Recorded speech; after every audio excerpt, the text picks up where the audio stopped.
VoIP ou WebRTC, de technologies importantes dans le monde des communications. Mais si vous regardez cette vidéo, c'est que vous cherchez un peu de clarté quant à la signification de ces deux termes.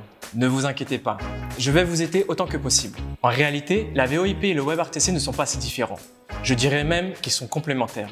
Commençons par la VoIP car c'est le point de départ de tout. Autrefois, lorsque vous passiez un appel téléphonique, cet appel était envoyé à une infrastructure spécialement conçue pour gérer les appels vocaux. Vous savez, celle où envoyaient des opératrices permuter des fils pour rediriger les appels.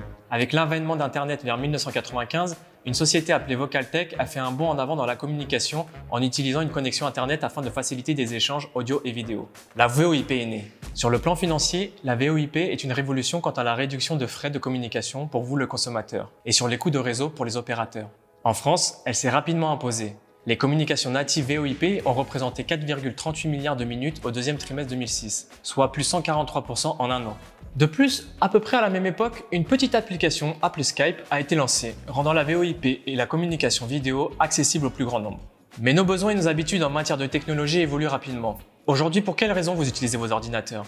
La raison principale est la navigation sur Internet. Et vous ne voulez pas avoir à télécharger et installer une énième application pour passer un appel téléphonique ou participer à une visioconférence, n'est-ce pas? Eh bien, c'est là que le WebRTC ou Web Real-Time Communication entre en jeu. Il s'agit simplement de faire transiter la voix et la vidéo via ce navigateur web. Désormais, grâce au WebRTC, vous pouvez créer des outils de communication directement intégrés dans votre navigateur. Pour passer un appel, vous pouvez ouvrir simplement Google Chrome. Google Chrome a d'ailleurs été le premier à adopter le WebRTC. Mais il est désormais disponible sur tous les principaux navigateurs comme Firefox, Safari, Internet Explorer. Le WebRTC est donc une extension de la VoIP qui ouvre de nombreuses possibilités pour ce qui peut être fait sur le web. Au-delà de l'audio et de la vidéo, il peut être également utilisé pour diffuser efficacement toutes sortes de données en temps réel. Et entre nous, le WebRTC est également utilisé par une superbe plateforme de communication cloud, Ringover. Je dis ça, je dis rien. À bientôt.